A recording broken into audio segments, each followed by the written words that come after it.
Week 4 of the fantasy football season. Here's quarterback starts, sits every matchup. This week, Thursday Night Football, Dallas Cowboys at the New York Giants. Dak Prescott, give him the starting nod in this one. Last week, I know the Cowboys were down early and often, but Dak almost got them back in that game, and he threw for over 300 yards, 3 touchdowns total in that ball game with an interception. And this week at the New York Giants, a team he's owned throughout his NFL career. He's a start. Daniel Jones a sit. Daniel Jones, the last couple weeks, he's been not horrible as Jones, but versus the Cowboy defense over the last few seasons that Jones and this Giant team's had trouble with throughout the few years. He's a sit this week as Daniel Jones. Cincinnati Bengals at the Carolina Panthers. Joe Burrow last week in a tough loss versus the Commanders, 324 pass yards, 3 touchdowns. Him and Jamar Chase, they're back on the same page. T. Higgins returned last week, and this week a great matchup at the Carolina Panthers. Joe Burrow is a strong start. Andy Dalton a sit. Last week, over 300 yards, 3 touchdowns for Andy Dalton. He looked good, no doubt about it. Adam Thielen was placed on injured reserve with a hamstring injury, so that's a top weapon out of the lineup here for Andy Dalton. But Deontay Johnson really had a good ball game. But even so, I can't trust Andy Dalton in your basic 12, 14-team leagues, even though it's versus one of his former teams. He's a sit. New Orleans Saints at the Atlanta Falcons. Derek Carr came back down to earth last week where he only threw for 1 touchdown and 10 fantasy points in 6-point touchdown leagues passing. So he's got great weapons. Chris Olave, Rashid Shaheed, Alvin Kamara out of the backfield. And this week it could be a potential shootout in a division matchup at the Atlanta Falcons. So Derek Carr, he's not a top-end starter this week, but I still believe he's a top 10, 12 option. I would give him the starting nod this week. Kirk Cousins is a sit. He's still trying to get 100% and acclimated to this Atlanta Falcons system as Kirk Cousins. I thought the last 2 games he's definitely improved.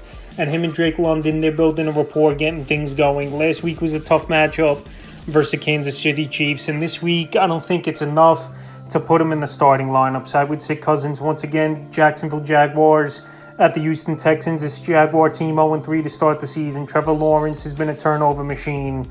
He's not really getting anything going, Trevor Lawrence. I know Houston's defense hasn't been that great this season versus opposing quarterbacks, but Trevor Lawrence is someone I can't trust and someone who most likely won't even crack the top 20 in the rankings this week as well. He's a sit. CJ Stroud's a start. He struggled the last 2 games for the most part, especially last week in Minnesota, where that's a game you just throw out the tape and you move on and try to be better. And I think CJ Stroud and this team, they're going to come out early and often. Division matchup after getting the doors blown off last week. And when you got weapons like Nico Collins, Stephon Diggs, and Tank Dell, it's hard not to put up numbers on most weeks. And this week, I think Stroud does. Denver Broncos at the New York Jets. Bo Nix last week, I thought he looked pretty good. Bo Nix in a matchup at Tampa Bay where the Broncos definitely surprised. And it was one of the surprising ball games of the week where they beat Tampa Bay 26-7. So this week, a tough matchup at the New York Jets. The weapons aren't all that great for the young rookie Bo Nix. So this week, I think he's going to be a sit, even though he's someone to keep an eye on. If he could go out there and have a good game, he'll be on the fantasy radar. Aaron Rodgers, I would give the starting nod. The last 2 weeks, Aaron Rodgers has gone out there and he's played good football for this New York Jet team. He's another guy still getting his legs under him is Aaron Rodgers. We know he still could throw the football down the field, make plays. I just want to see him and Garrett Wilson get on the same page a little bit more. But Alan Lazard's going out there doing his thing, making plays. Mike Williams still not 100%. See, he's on a snap count. But I think this week versus Denver, a pretty solid defense. Rodgers still could go out there and be a starting option. Minnesota Vikings at the Green Bay Packers. This is a great division matchup early in the season. Vikings 3-0.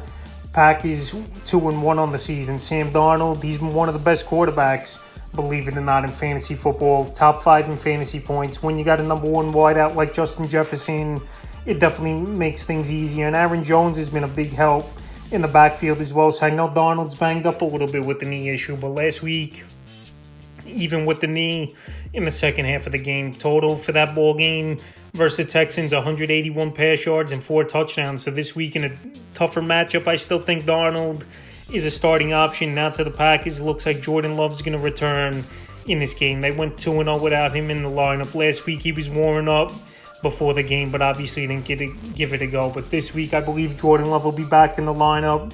And when you got a lot of good weapons on that field, and Jordan Love is a playmaker, and he can make plays with his legs and extend drives and plays. He's a star. It's a good Minnesota defense.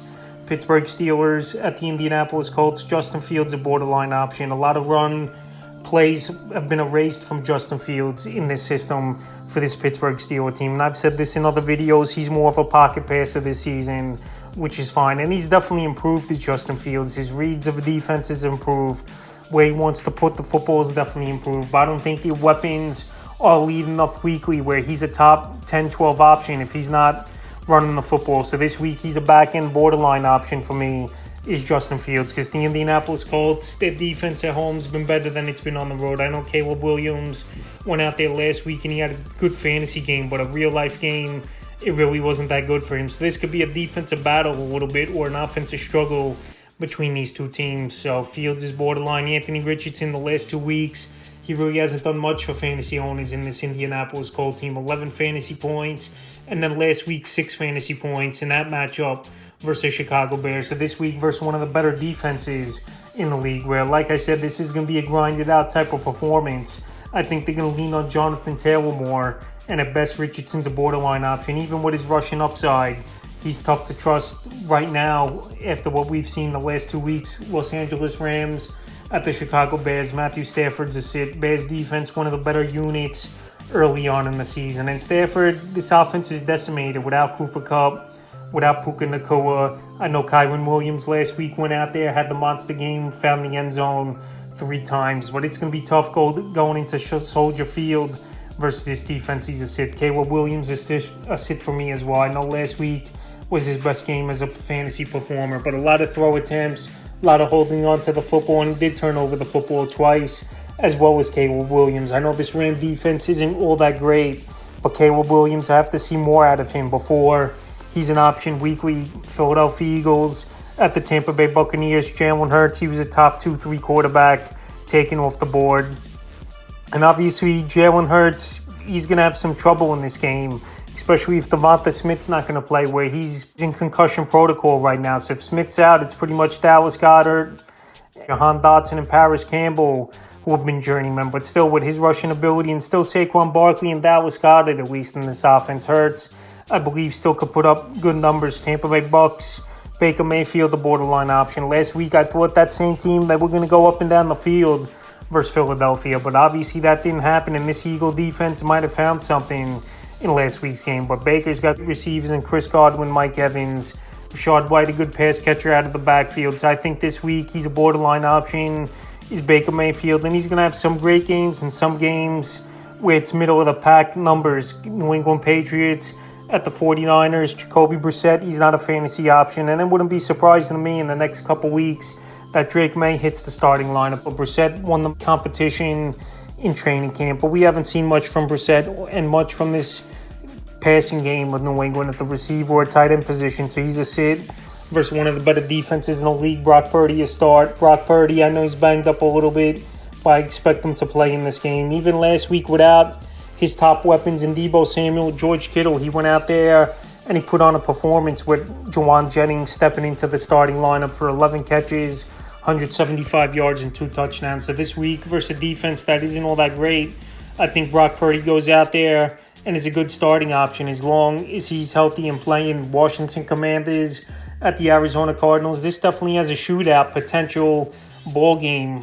written all over it. Washington last week, they shocked everyone going into Cincinnati and scoring the football at a high rate, 38 points in that game, and almost scoring every drive. And Jaden Daniels, he already looking like a top 10 fantasy quarterback this season with his rushing ability and just the poise in the pocket for the Heisman Trophy winner coming out last season. So he can run the football as Jaden Daniels. He hasn't turned the football over as well this season. I know the weapons aren't all that great. Terry McLaurin, Zach Ertz, Noah Brown, Luke McCaffrey, but he's making the most of what he has in the passing game as Jaden Daniels. And like I said, with his rushing upside and a good matchup at a bottom half defense this week, he's a must start. Kyler Murray, a start for me as well. This defense isn't good at all for the Commanders. We've seen quarterbacks go out there and put up pretty solid numbers versus them. Week 1, Baker Mayfield had a monster game, 4 touchdowns. Week 2, Daniel Jones, a decent outing. And then last week, Joe Burrow, 3 touchdowns, over 300 yards versus defense. I think Kyler Murray and this team bounces back after a tough loss versus the Lions last week. And with his running ability, he's tough to sit as well. When you got weapons like Marvin Harrison and Trey McBride, even though McBride's in concussion protocol, it's tough to sit Kyler Murray, Kansas City Chiefs, at the Los Angeles Chargers. I know Mahomes' numbers have been down so far once again this season. Him and Travis Kelce got to get on the same page. I believe they will. But Rashee Rice, he's a top 8, top 12 receiver weekly. He's going out there making some big plays. Patrick Mahomes still top 10 in fantasy points this season at the quarterback position. And you drafted him early, so you're going to start him regardless. Now to the Chargers, it doesn't matter who starts in this game. It's a tough matchup. Justin Herbert, Taylor Heineke, Easton Stick. We'll see as the injury report comes out, as the week goes on with practice. But it doesn't matter to me who's starting a quarterback. This Chief unit, one of the better defenses in the league in terms of holding quarterbacks down to fantasy numbers. So this week, with limited weapons in Quentin Johnston, Lab McConkey, Herbert, Heineke, Stick, whoever it is, are all sits. Cleveland Browns at the Vegas Raiders. Both these quarterbacks struggle mightily this season. I know the matchup's decent for both these QBs, but they're tough to trust. Deshaun Watson last week, I thought he would go out there and have a nice performance, and he just had a middle-of-the-pack ball game versus the New York Giants. Week of Vegas, even though, like I said, their defense isn't great at all, Andy Dalton just torched them for 300 yards and 3 TDs. Watson's a sit, Gardner Minshew is sit. Antonio Pierce, head coach, was thinking of pulling Gardner Minshew, but he's going to give him one more opportunity. And this Brown defense, I know, has played underperformed this season, but I think in this game they could get back to basics and make a few plays in this one. Buffalo Bills at the Baltimore Ravens Sunday night. Josh Allen, what a game last week, 4 touchdowns, over 300 total yards. He was the number 1 quarterback off the board. He's matchup proof. He's a start. Lamar Jackson, pretty much matchup proof, and right up there with Josh Allen, fighting for that number 1 spot in the early going at the fantasy quarterback position. He's a must start even in the tougher matchup. Monday night, Tennessee Titans at the Miami Dolphins. Will Levis, we really haven't seen much out of him this season. He's been a turnover machine, and he's got decent weapons. Calvin Ridley, DeAndre Hopkins, Tyler Boyd, and out of the backfield as well, you got Tony Pollard, Tajay Spears, and even in a decent matchup, I can't trust Will Levis. He's a sit. Skylar Thompson, Tim Boyle, whoever starts for this game. I know they got great weapons in Tyreek Hill, Waddle, Achane out of the backfield, but these guys can't throw the football. They can't get it down the field, and most likely Tim Boyle's going to be in there quarterback anyway. Reports are claiming that Thompson got banged up pretty bad in that Week 3 loss at the Seattle Seahawks in the final game and second of Monday Night Football. Seattle Seahawks at the Lions. Geno Smith, he's been a decent option the first few weeks of the season, but to me, he's not a must-start option for fantasy owners. And this Lion defense has been a pretty decent unit this year, so I know he's got good weapons. DK Metcalf, Jackson Smith-Njigba, Noah Fant starting to get going a little bit. Tyler Lockett still will have his games. Charbonnet or Walker in the backfield, whoever starts in this one. But I still believe Geno Smith is tough to trust as a 100% start. He's a fringe borderline option. And same thing with Jared Goff. Great weapons. Amon-Ra St. Brown, Jameson Williams, Sam Laporte if he plays in this game with the ankle injury. But like I said, he's a fringe option as well with great running backs. And David Montgomery and Jahmyr Gibbs, some of those fantasy points obviously get taken away from Jared Goff with those guys running in touchdowns. So that's quarterback start sits every matchup for Week 4 of the fantasy football season.